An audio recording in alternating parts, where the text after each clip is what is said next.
এবং যদি আপনার কিডনিতে প্রবলেম থাকে সেক্ষেত্রে আপনি 15 থেকে 20 গ্রামের মতো সয়া বড়ি খেলে কোনো সমস্যা হবে না। তো আশা করি এই বিষয়টি বুঝতে পেরেছেন। এবং সর্বশেষ যে কথাটি সব থেকে বেশি শোনা যায় সেটা হচ্ছে সয়া বড়ি গ্রহণ করলে পুরুষের শরীরে ফিমেল রিপ্রোডাক্টিভ হরমোন উৎপাদন হতে পারে, যেটার নাম হচ্ছে এস্ট্রোজেন। এটাও পুরোপুরি সত্য নয়, কারণ এখানেও নির্ভর করছে এই সয়া বড়ি খাওয়ার পরিমাণ এবং আপনার লাইফস্টাইল। তো বিষয়টা যদি এক্সপ্লেন করে বলি, তো পুরুষের শরীরে প্রধান সেক্সুয়াল হরমোন হচ্ছে টেস্টোস্টেরন এবং মহিলার শরীরে প্রধান সেক্সুয়াল হরমোন হচ্ছে ইস্ট্রোজেন।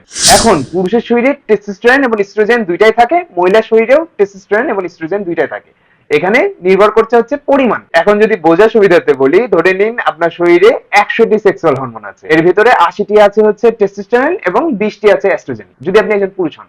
ঠিক এর বিপরীত মহিলার শরীরে 80টি থাকে এস্ট্রোজেন এবং অবশিষ্ট 20টি থাকে টেস্টোস্টেরন। এখন পুরুষের শরীরে মেন বুবস বা গাইনোকমাস্টিয়া হয় কিভাবে? যখন এই টেস্টোস্টেরনের পরিমাণ 80 থেকে নেমে 60-এর কাছাকাছি চলে আসে এবং এস্ট্রোজেন হরমোন 20